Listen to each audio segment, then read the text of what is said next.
চিন্টু স্কুলে চলে গেছে, তারপর ভিডিওটা আমি অন করে চলে এলাম। তো তোমার সাথে নিয়ে নতুন একটা ব্লগ শুরু করে দিলাম। আর মমতা চিন্টু ব্লগে সবাইকে স্বাগতম জানালাম। তো চলো কড়াটা বসিয়ে দিচ্ছি, তার মধ্যে সামান্য একটু সাদা তেল দিয়েছি, দিয়ে এখন একটু সুজি করব। আসলে খিদে পেয়ে গেছে, সকালে কিছু খাইনি, ভাবলাম কি খাবো। তো বন্ধুরা পেটের মধ্যে ইঁদুর দৌড়াচ্ছিলো, মানে খুবই জোরে খিদে পেয়েছিলো, কী করবো তাই চিন্তা করতে দিলাম যে সুজি আছে, তো ভাবলাম তাহলে একটু সুজি করি, আর সুজির সঙ্গে মুড়ি খাবো। রুটি করার ইচ্ছা হচ্ছে না, যেহেতু 11টা বেজে গেছে, তো মুড়ি দিয়ে সুজি খাবো। তো চলো এখন একটু হালকা করে সুজিটা ভেজে নিচ্ছি। তো এখন প্রত্যেক দিন দেখি মানে একটা কাক আর কি আসে আর এখন জানালার কাছে চিৎকার করে। তো চলো মানে প্রত্যেক দিন সকালে না হলে দুপুরে যে কোনো একটা টাইমে আসবে। তো আবার কি আজকে দেখলাম দুখানা কাক এসছে। তো যাই হোক, যেহেতু আমি ভয়েসটা পরে দিচ্ছি তাই তোমার সঙ্গে আগে শেয়ার করলাম। আর এই দেখো কাকরাও বোঝে যেহেতু ক্যামেরাটা আর কি করা হচ্ছে, তো অন্যদিন আমার হাত থেকে নিয়ে নেয়। তো আজকে দেখো বিস্কুটটা রেখে দিলাম, তারপর ওখান থেকে দিয়ে কিন্তু বিস্কুটটা নিল। যতক্ষণ আমার মানে মোবাইলটা সামনে ছিল ততক্ষণ কিন্তু আসেনি। তো যাই হোক, গুড মর্নিং বড়দের পুনঃ ছোটো ভালোবাসি সবাইকে জয়গুরু জানালাম। তো বন্ধুরা আশা করি ভালো আছে, আমিও ভালো আছি, ঠাকুরের আশীর্বাদে, মা বাবার আশীর্বাদে, তোমাদের আশীর্বাদে। তো চলো এদিকে আমার সুজিটা হয়ে গেছে, আর এখন আমি একটু মুড়িটা ঢেলে নিচ্ছি। তো এই ভাগে বলে রাখি বন্ধুরা, তোমাকে স্কিপ করে ভিডিও দেবে না, ফুল ওয়াচ করে, আশা করি ভালো লাগবে। তো বন্ধুরা মোবাইলটা পড়ে গিয়ে তো ভেঙে যাচ্ছে হাত থেকে, তো যে হ্যাং করছে, ভিডিও ছাড়তেই পারছি না, আর এখন কেনারও ক্ষমতা নেই এখন একটা মোবাইল। তো তোমার দাদা তো খাবেন না বললো, আবার বলছে খাবো। আর যদি তোমার দাদা ফোনটা কী হলো, তো যেহেতু ব্যালেন্স নেই তার লাইনটা যাচ্ছে না। তো যাই হোক, এই বাটি 3 বাটি বা 3.5 বাটি চাল নিলে আমার দুবেলা হয়ে যায়। তো আজকে আমি আরও 1 বাটি তার মধ্যে যোগ করবো। তো চলো এই চালটা ভিজিয়ে রেখে এখন চলে এলাম সবজি কাটতে। আর এই সবজিটা আজকে সকালে নিয়েছিলাম, তোমার সঙ্গে শেয়ার করা হয়নি। টমেটো নিলাম, পটল নিলাম, আর কাঁচা লঙ্কা, আর একটু কুঁদরি। তো বন্ধুরা টমেটো মানে আগের থেকে একটু কম হয়তো, কেন হয়তো 60 টাকা করে কেজি পেলাম, আর 2 দিন আগে কিনলাম সেটা হচ্ছে 150 টাকা করে কেজি। তো যাই হোক 2-3 দিন আগে হবে 150 টাকা করে, আর এখন এটা হচ্ছে তোমার 60 টাকা করে কেজি। বাকি সব 10 টাকা করে নিয়েছি আমি। আর 250 টমেটো নিলাম। তো চলো এখন সবজিগুলো কেটে নিই। তো তোমার দাদা বাজারে গিয়েছিলো, তো এই মাছগুলো নিয়ে এসে, ভোলা মাছ, অনেকে পোয়া মাছও বলে।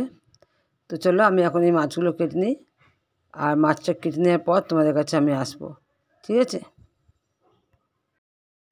তো মাছগুলো কেটে নিয়ে চলে এসেছি, এখন মাছ ভাজা করছি। আর রান্না করবো কী দিয়ে বলো তো, একটু সর্ষে দিয়ে, একটু পোস্ত দিয়ে, আর একটু বাদাম বেটে দেবো। কেন বলো তো, যেহেতু সর্ষে মানে পোস্ত সেরকম নেই ঘরে, আর দামও প্রচুর, তো অল্প করে সর্ষে পোস্ত ছিল, সর্ষে দিয়ে আর বাদাম বাটে দিয়ে জিনিসটা করবো। আর এদিকে দেখো বাদাম একটু বেটে রেখেছি, তোমার কী বলো তো তেলা কুঁদরি ভাজা করেছি, তেলাকুচি বলছি আমি, কুঁদরি ভাজা করেছি। আর এই যে মশলা তৈরি করে রেখেছি, মাছ ভাজা হয়ে গেলে করে নেবো, ঝটপট করে রান্না হবে। আর হচ্ছে তোমার ভাতটা হয়ে গেছে, নামিয়ে রেখেছি।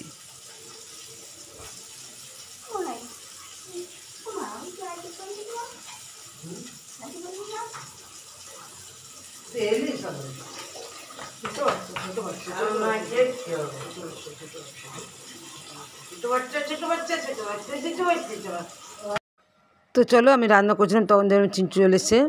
তা জিজ্ঞেস করলাম, বললো যে আজকে বিধানচন্দ্র রায়ের জন্মদিন, ডক্টর বিধানচন্দ্র রায়ের জন্মদিন, ওই দিন হাফ ছুটি দিয়েছে। তো যাই হোক আমি একটু আদর করে দিলাম, ও একটু আদর করলো, আমাকে বলে মা একটু আদর করো। আর তোমার দাদাজিকে বলছে এই ছেলে বড় আছে এমনি করছো না, ছেলে বড় হোক যাই হোক বাবা মার কাছে কিন্তু ছোটো থাকে, তাই না বন্ধুরা? তো আমি চলো আমি একদিকে রান্না করছি, আর চিন্টু করে তুই ঝটপট হাত মুখ ধুয়ে নে, রান্না হয়ে গেছে, খেতে পার। এদিকে আমার গরমে অস্থির হচ্ছে, আমি ভাবছি একটু স্নান করবো আবার। তো চলো রান্না হয়ে গেছে, আমি এদিকে ঘরটা মুছে নিচ্ছি, আর এদিকে তোমার দেখা করলাম যে তুমি পুজোটা করে দাও। আর এই ঘর মোছাটা না আমার কাছে একা সময় কী বলতো কান্নার ব্যাপার হয়ে দাঁড়ায়, ইচ্ছাই হয় না এরকম ঘর মুছতে আর বসে ঘর মুছো না, ওই দাঁড়িয়ে লাঠিতে যে ঘর মোছে না ওইটা দেখ আর কি খুব ইচ্ছা হয় এক সময়। তো যাক আমি আগের ভিডিওতে বলেছিলাম ওই লাঠি কিনবো করে কেনার হচ্ছে না, তবে ইচ্ছা আছে স্টিলটার দাম 300 না 400 টাকার দাম বললো, ওই যে একটু পিছিয়ে গেছি। তো যাক আমার খুব ইচ্ছা ওই লাঠি দিয়ে মাঝে মাঝে একটু ঘর মুছবো, বসে বসে একা সময় ইচ্ছাই হয় না ঘর মুছতে। তো যাই হোক আমি ঘরটা মুছে নিই। এখন ওই ঘর মোছা হয়ে গেছে, এখন। আর তোমার দাদা তো পুজো করে দিয়েছে, এখন হচ্ছে আমি এইগুলো কাচবো, কেচে স্নান করে তারপর আবার খাওয়া দাওয়া করলাম। তো এখন এগুলো একটু ভেজাই দেখা একটু। আর আমাদের কলের জলে না প্রচণ্ড আয়রন, তো জামা কাপড় 12টা বাজে বালতি বা মগ বাথরুমের প্রচণ্ড কালো হয়ে যায়। আমি ভাবছিলাম যে তুমি তো এলে না, আমি গত মাসে আসুনি মনে হয়। হ্যাঁ আমি তো দাদা তো এলো না, তাহলে আমি হয়তো হ্যাঁ।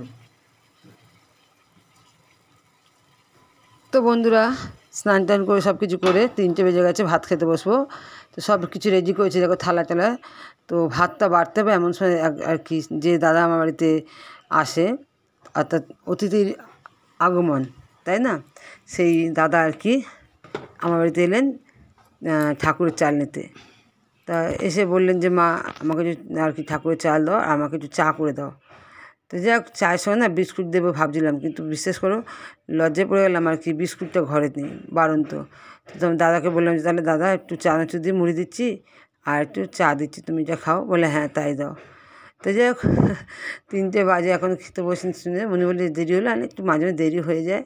তো দেখো সব কথা সবাইকে আর কি বলার তো যায় না, সবসময় সব কথা দেখবে সবাইকে বলা যায় না, তাই না? তো আমি ওনাকে চা মুড়ি খেতে দিয়ে আজকে আমি চাল এগুলো রেডি করে রাখলাম, চাল, একটা পটল, টমেটো, একটা কাঁচা লঙ্কা, আলু দিলাম, সব ধুয়েই দিলাম। আর এদিকে দেখো এরা খেতে খাওয়ার জন্য বসে আছে। তো আর কি তোমার দাদাই বললো যে না ওনাকে আগে দিয়ে দাও, তারপর আমরা খাবো।